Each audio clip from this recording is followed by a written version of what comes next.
नमस्कार मित्रांनो. आजच्या व्हिडिओमध्ये आपण चर्चा करणार आहोत मिथुन राशीचं मे 2025 करताचं संपूर्ण राशीफळ. मे जो महिना आहे हा मिथुन राशीसाठी अतिशय विशेष असणार आहे. कारण गेल्या जवळजवळ वर्षभरापासून गोष्टी तुमच्या अपेक्षेप्रमाणे अजिबात होत नाही आहेत.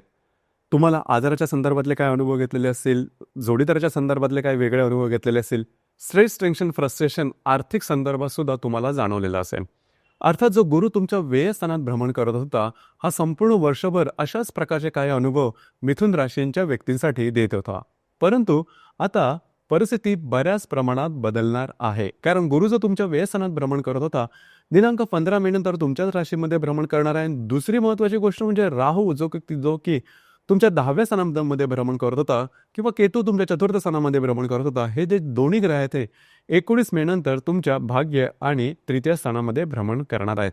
याचप्रमाणे बाकीचे जे ग्रह आहेत त्याचे जे परिणाम असतील हे सुद्धा मे महिन्यामध्ये कशा प्रकारचे असतील, तुमची मानसिकता नेमकी कशा प्रकारची असेल, जीवनाचं कोणतं अंग आहे की जे सर्वात जास्त प्रभावित होणार आहे, या सर्व संदर्भातली खुलासेवर चर्चा आपण या व्हिडिओमध्ये करणार आहोत. तर सुरुवातीला आपण चर्चा करू की तुमचं जे स्वास्थ्य आहे मानसिक किंवा शारीरिक हे नेमकं कशा प्रकारचं राहील. जसं की तुमच्या राशीचा जो स्वामी आहे बुध, जो की तुमच्या दशम, लाभ आणि व्ययस्थानामध्ये भ्रमण करणार आहे. त्याचप्रमाणे तुमच्याच राशीमध्ये गुरुचा ग्रह आहे हा दिनांक 15 मे नंतर येणार आहे. राशीचा जो षष्टेश आहे मंगळ, जो की तुमच्या द्वितीय स्थानामध्ये भ्रमण करतो आहे. आणि राशीचा जो अष्टमेश आहे शनी हा तुमच्या दशम स्थानामध्ये भ्रमण करत आहे. आणि येणारे जवळजवळ 2.25 ते 2.5 वर्ष तो तुमच्या 10व्या स्थानातच राहणार आहे. एकंदरीतच सांगायचं झालं तर या संपूर्ण महिन्यामध्ये तुमचं जे मानसिक स्वास्थ्य आहे अतिशय चांगल्या प्रकारचं दिसून येईल. खरं तर तुमची जी रास आहे ही छोट्या मोठ्या कारणावरून लवकर तणावाखाली जाते आणि पटकन थोडीशी श्रिंक होते, थोडंसं घाबरल्यासारखं होतं, कॉन्फिडन्स लो होतो. गेल्या साधारण वर्षभरामध्ये अशा प्रकारचे प्रसंग बऱ्याच वेळेस तुम्ही अनुभवलेले असतील. काळजी करू नका. 15 मे नंतर गोष्टी बऱ्याच प्रमाणात तुमच्या अपेक्षेप्रमाणे घडू शकतील. कारण गुरु जो तुमच्याच राशीमध्ये येणार आहे हा पहिली गोष्ट म्हणजे तुमचा जो कॉन्फिडन्स आहे, आत्मविश्वास आहे हा तुम्हाला देईल. आणि जी काही तुमची अडकलेली कामं होती ती मार्गी लागतील. ज्या कामांसाठी तुम्ही बराच वेळ वाट बघत होता ती हळूहळू मार्गी लागल्याचे तुम्हाला त्याचा अनुभव अतिशय चांगल्या प्रकारचा दिसून येईल. शारीरिकतेच्या संदर्भात सांगायचं झालं तर साधारण बऱ्याच प्रमाणात शारीरिक जे आजार आहेत ते हळूहळू व्यवस्थित होतील. थोड्याफार प्रमाणात त्याचे अनुभव तुम्हाला राहते. काळजी करू नका.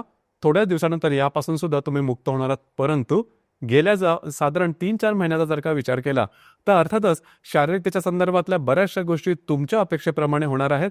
आणि महत्त्वाचं म्हणजे तुमच्यातला जो कॉन्फिडन्स आहे, आत्मविश्वास आहे हा द्विगुणित होणार आहे. यानंतर आर्थिक संदर्भात आपण विचार करू. तुमचा आर्थिक स्तर हा नेमका कशा प्रकारचा राहील. जसं की तुमच्या राशीच्या द्वितीय स्थानामध्ये मंगळ भ्रमण करत आहे. राशीचा जो पंचमेश आहे शुक्र, जो की तुमच्या 10व्या स्थानामध्ये भ्रमण करत आहे. राशीचा जो अष्टमेश आहे शनी हा सुद्धा 10व्या स्थानामध्ये भ्रमण करत आहे. आणि राशीचा जो लाभेश आहे तो तुमच्या द्वितीय स्थानामध्ये भ्रमण करत आहे. एकंदरीतच सांगायचं झालं तर या सर्व ग्रहांचा विचार करायचा झाला आर्थिक संदर्भात अजिबात चिंता करू नका. तुमच्या अपेक्षेप्रमाणे किंवा अपेक्षेपेक्षा चांगले आर्थिक स्तर तुमचा ह्या महिन्यात नक्कीच असणार आहे. म्हणजे आर्थिक आवक चांगली होईल, तुमच्या गुंतवणुका चांगल्या होते. फक्त एकच गोष्ट आहे की तुमच्या राशीचा जो मूलभूत गुणधर्म तो म्हणजे खर्च होणं किंवा खर्च करणं. तर या गोष्टीवरती थोडंसं लक्ष द्या. अनावश्यक अनपेक्षित खर्च होणार नाहीत याकडे थोडंसं तुम्हाला काळजी घेणं गरजेचं राहील. कारण खर्च तुमच्याकडून जास्त होतील. कारण शॉपिंग करण्याची मूलतःच तुम्हाला आवड जास्त आहे. तर याकडे थोडंसं लक्ष देणं गरजेचं राहील. मात्र आर्थिक आवक, गुंतवणूक ही अतिशय चांगली राहील. बचत थोडीशी व्यवस्थित करायला हवी. दुसरी महत्त्वाची गोष्ट म्हणजे जर का तुम्ही शेअर मार्केटमध्ये ट्रेड करत असाल तर त्या संदर्भातले काही चांगले अनुभव तुम्हाला या महिन्यात निश्चित मिळतील. जर का तुम्ही आधी इन्व्हेस्टमेंट केलेली असेल तर त्याचेसुद्धा आउटपुट तुम्हाला या महिन्यांमध्ये अतिशय चांगल्या प्रकारचे मिळणार आहेत. काळजी करू नका. याचप्रमाणे घरगुती सुख किंवा फॅमिली हॅपीनेस किंवा गृहसौख्य ज्याला आपण म्हणतो त्या संदर्भात सांगायचं झालं तर राशीचा जो चतुर्थेश आहे बुध, जो की तुमच्या दशम, लाभ आणि व्ययस्थानामध्ये भ्रमण करणार आहे. आणि सगळ्यात महत्त्वाचं म्हणजे गेल्या साधारण 1.5 वर्षापासून तुमच्या चतुर्थ स्थानात भ्रमण करत असणारा जो केतू आहे हा 19 तारखेनंतर तुमच्या तृतीय स्थानात भ्रमण करणार. आता अर्थात केतू येणाऱ्या साधारण 1.5 वर्षामध्ये कशा प्रकारचे प्रभाव करेल या संदर्भात आपण राहू केतूच्या संदर्भातले व्हिडिओ अपलोड करणारच आहोत. ते आपण जरूर बघा. तुर्तास या महिन्याचा सांगायचं झालं तर थोडंसं घरातल्या ज्या तुमच्या वयापेक्षा लहान व्यक्ती असेल त्यांच्या आरोग्याकडे थोडंसं लक्ष देणं गरजेचं आहे. दुसरी महत्त्वाची गोष्ट म्हणजे घरातल्या ज्या व्यक्ती असेल त्यांच्याबरोबरचं जे इंटरॅक्शन असेल ते बऱ्याच प्रमाणात तुमचं चांगलं राहील, काळजी करू नका.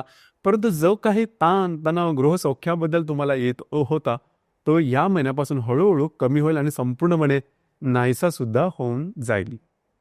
यानंतर लव्ह लाईफ बद्दल विचार करायचा झाला तर राशीचा जो पंचमेश शुक्र जो की तुमच्या दशम स्थानामध्ये भ्रमण करत आहे, तर एकंदरीतच जर तुम्ही कोणत्या रिलेशनशिपमध्ये असाल, दोघांमधले जे नातेसंबंध आहेत ते अतिशय सुमधुर अशा प्रकारचे दिसून येतील. जर का तुम्हाला नवीन रिलेशनशिप बनवायची असेल तरी सुद्धा हा संपूर्ण महिना तुमच्या अपेक्षेप्रमाणे असणार आहे, काळजी करू नका. ज्या गर्भवती महिला आहेत त्यांच्यासाठी सुद्धा हा कालावधी चांगला राहील. थोडंसं शारीरिकतेकडे लक्ष देणं गरजेचं राहील, पण तू काळजी करू नका. सगळ्यात महत्त्वाचं म्हणजे तुमच्याच राशीत येणारा गुरु हा तुमच्यासाठी अतिशय चांगल्या प्रकारचे काय अनुभव निश्चित प्रकारे घेऊन येईल. त्याच्यामुळे तशी काय फारसा काय स्ट्रेस टेन्शन घेऊ नका. विद्यार्थी वर्गासाठी सुद्धा हा संपूर्ण महिना हा अगदी व्यवस्थित असणार आहे. यानंतर आपण चर्चा करू वैवाहिक जीवनाबद्दल. खास करून जर तुम्ही विवाहित असाल तर गेल्या साधारण वर्षभरापासून वैवाहिक जोडीदाराचे नातेसंबंध तेवढ्या प्रमाणात व्यवस्थित नव्हते तुमच्या अपेक्षेप्रमाणे. हा अनुभव तुम्ही घेतलेला असेल आणि वैवाहिक जोडीदाराच्या आरोग्याच्या संदर्भातले सुद्धा काही त्रास तुम्ही अनुभवलेले असेल. काळजी करू नका, या महिन्यापासून गोष्टी पूर्णपणे बदलतील. वैवाहिक जोडीदाराचे नातेसंबंध अतिशय सुमधुर अशा प्रकारे दिसून येतील. असं थोडंफार वाटू शकेल की वैवाहिक जोडीदार तुमच्यावर थोडासा हावी झालेला आहे. काळजी करू नका, त्याचे फारसे काय वेगळे परिणाम होणार नाहीत, कारण तुमची जी रस आहे ही ॲडजस्ट करणार आहे. त्याच्यामुळे तशी काय काळजी करू नका. तुमच्या दोघांमध्ये जे नातेसंबंध ते अधिक दृढवत होते. खास करून मिथुन राशीच्या ज्या व्यक्ती विवाह सुख आहेत, म्हणजे ज्यांना विवाह करायचा आहे, त्यांच्याकरता येणारं संपूर्ण वर्ष अतिशय चांगलं असणार आहे. विवाह जमणं, विवाह जुळून येणं, तुमच्या अपेक्षेप्रमाणे वैवाहिक जोडीदार मिळणं, अशा प्रकारचे काही चांगले अनुभव तुम्हाला निश्चित मिळणार. त्याच्यामुळे तशी काहीही काळजी करू नका. दिवस तुमच्यासाठी अतिशय चांगल्या येणार आहे. याचप्रमाणे कार्यक्षेत्राच्या संदर्भात सांगायचं झालं तर तुमच्या दशमस्थानात बरेचसे ग्रह भ्रमण करत आहे. शनी, राहू, नेपच्यून, शुक्र हे सर्व ग्रह तुमच्या दशम स्थानामध्ये भ्रमण करत. पैकी जो राहू आहे हा साधारण 19 तारखेनंतर तुमच्या भाग्यस्थानात भ्रमण करणार, जी की खूप चांगली गोष्ट आहे. कारण गेल्या साधारण 1.5 वर्षामध्ये बघितलं होतं की जे तुमचं कार्यक्षेत्र आहे त्याबद्दल सुद्धा काही चांगले अनुभव तुम्हाला मिळाले होते. म्हणजे एखादी गोष्ट तुम्ही करायला गेला तर सुरुवातीला तुम्ही ती गोष्ट केलेली पण असेल, त्याच्या संदर्भात निर्णय पण घेतलेले असतील. प्रत्यक्ष गोष्टी ज्यावेळेस करायला जाल त्यावेळेस तुम्हाला वाटेल की आपण घेतलेला निर्णय किती चुकीचा होता. किंवा ऑफिस पॉलिटिक्स सारखे सुद्धा काही अनुभव तुम्ही गेल्या साधारण 1.5 वर्षामध्ये तुमच्या आयुष्यामध्ये नक्की घेतलेले असेल. काळजी करू नका, आता त्याच्यापासून तुम्ही बाहेर पडत आहात. अर्थात भाग्यस्थानात जाणारा राहू हा नेमका कशा प्रकारचे अनुभव देईल पुढील येणाऱ्या 1.5 वर्षाकरता, याकरता स्वतंत्र रूपाने आपण व्हिडिओ तयार करणार आहोत, ते नक्की बघा. यानंतर या महिन्याचं सांगायचं झालं तर काळजी करू नका. जे तुमचं कार्यक्षेत्र असेल तिथली जी माणसं असेल, सहकर्मी किंवा वरिष्ठ, यांच्याबरोबरचे तुमचे नातेसंबंध अतिशय चांगले राहतील. लक्षात घ्या, दशम भावामध्ये आलेला जो शनी आहे खरं तर तो मार्च महिन्यामध्ये चाललेला आहे. तर हा थोडंसं तुमच्याकडून काम जास्त करून घेईल. परंतु लक्षात घ्या की पुढील येणाऱ्या फ्युचरसाठी किंवा भवितव्यासाठी ही गोष्ट अतिशय महत्त्वाची आहे. कारण काही सॉलिड काम तुम्ही करणार आहात. काही म्हणजे भरव किंवा भक्कम अशी तुमची पायाभरणी असणार आहे. तुमचं जे काही कार्यक्षेत्र असेल, करिअर असेल त्या संदर्भात. तरी आता जरी तुम्हाला जास्त काम करायला लागलं तरी तशी काही काळजी करू नका. कारण तुमची जी रस आहे ती थोडीशी शारीरिक मेहनत जास्त करायला लागली की थोडीशी लवकर मलूल होते, थकून जाते. फक्त तुम्हाला त्या गोष्टीवरती लक्ष देणं गरजेचं आहे. कारण लगेचच्या लगेच तुमचे जे विचार असतील ते बदलू नका. अर्थात गुरु जो तुमच्या राशीत भ्रमण करे हा तुम्हाला कॉन्फिडन्स या संदर्भात निश्चित देईल. यानंतर आपण चर्चा करू की ग्रहयोग आणि त्याचे प्रभाव परिणाम नेमके कशा प्रकारचे असेल. जसे की दिनांक 2 तारखेला शुक्र आणि नेपच्यूनची युती तुमच्या 10व्या स्थानात होणार आहे. अतिशय शुभफलदायी अशा प्रकारची युती आहे. कार्यक्षेत्राच्या संदर्भातले काही नवीन तुम्हाला ऑपॉर्च्युनिटी वगैरे मिळू शकतील. फक्त भावनेच्या आहारी जाऊ नका. याचप्रमाणे दिनांक 17 तारखेला रवी हर्षलची युती तुमच्या व्ययस्थानात होणार आहे. ही युती थोडीशी वेगळी आहे. थोडंसं तुमच्यामध्ये आणि वैवाहिक जोडीदारामध्ये वादविवादाचे काही प्रसंग निर्माण होऊ शकतील किंवा वैवाहिक जोडीदाराच्या आरोग्याकडे थोडंसं लक्ष देणं गरजेचं राहील. त्यांच्या आरोग्याच्या संदर्भातले काही त्रास, लागणं, कापणं, करसटणं असं काय त्या संदर्भातल्या काही गोष्टी दिसून येतील. थोडंसं अलर्ट राहा. याचप्रमाणे दिनांक 22 तारखेला होणारा शुक्र आणि नेपच्यूनचा त्रिकोण योग अतिशय शुभफलदायी असणार आहे.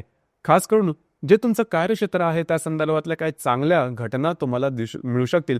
अर्थात गुरु जो तुमच्या राशीत येणारा हा सुद्धा तुम्हाला त्या संदर्भातले काही चांगले अनुभव निश्चित देईल. ज्या ठिकाणी तुम्ही काम करता त्या ठिकाणी तुमच्या कामाचं ॲप्रिसिएशन होणं, सहकर्मी जे असतील त्यांच्याकडून तुम्हाला मदत मिळणं, जे तुमचं कार्यक्षेत्र असेल त्या संदर्भातल्या नवनवीन ऑपॉर्च्युनिटी समोर येणं आणि त्यातून काही चांगले लाभ मिळणं, अशा प्रकारचे काही चांगले अनुभव तुम्हाला या त्या साधारण शुक्र मंगळाचे जो त्रिकोणी योग 22 तारखेला त्याच्यामधून निश्चित अनुभवास येतील. दिनांक 24 तारखेला बुध आणि हर्षलची युती होणार तुमच्या व्यसनामध्ये. अर्थात ही युती थोडीशी महत्त्वपूर्ण राहील. थोडंसं कागदोपत्री व्यवहार किंवा डॉक्युमेंटेशन यापासून अलर्ट राहणं गरजेचं राहील. अर्थात या दरम्यान तुमचं फिरणं वगैरे होईल, मात्र आरोग्याकडे सुद्धा थोडं लक्ष देणं गरजेचं राहील. दिनांक 30 तारखेला होणारी रवी बुधची युती अतिशय उत्तम असणार आहे. कारण साधारणतः तुम्हाला या महिन्यामध्ये फिरणं जे मी मगाशी म्हणालो ते थोडंसं जास्त होईल, ॲक्टिव्हनेस होईल, परंतु महत्त्वपूर्ण कामं तुमची होताना दिसतील. म्हणजे जी काय कागदोपत्री व्यवहार असेल, कोणाला काही कमिटमेंट, ही सगळी कामं तुमची होतील. फिरणं वगैरे होईल, पिकनिकला जाणं होईल. फक्त आरोग्याकडे थोडंसं लक्ष द्या आणि भावनेच्या आहारी जाऊन कोणाचा अनादर करू नका किंवा टोकाचे निर्णय घेऊ नका. ही गोष्ट थोडीशी महत्त्वपूर्ण राहील. कारण तुमची जी रास आहे मानसिकदृष्ट्या थोडीशी फ्लेक्झिबल आहे, थोडीशी डिपेंडंट आहे, थोडीशी वीक आहे. कधी-कधी भावनेच्या आहारी जाऊन आपण काहीतरी वेगळे विचित्र निर्णय घेतो आणि तोपर्यंत आणि त्याचा प्रभाव परिणाम समजेपर्यंत हातातून वेळ गेलेली असते. याकडे या महिन्यात थोडंसं लक्ष द्या. या महिन्यातली जी पौर्णिमा आहे ती बुद्ध पौर्णिमा दिनांक 12 तारखेला आणि जी अमावास्या आहे ती दिनांक 27 तारखेला. या दोन्ही तारखा दरम्यान म्हणजे 12 तारीख आणि 27 तारीख कुठल्याही प्रकारचे मोठे निर्णय, कमिटमेंट, प्रॉमिसेस, कागदोपत्री व्यवहार किंवा वादविवादापासून लांब राहणं गरजेचं राहील. तर मित्रांनो, हे होतं मिथुन राशीचं मे 2025 करताचं संपूर्ण राशीफळ. धन्यवाद.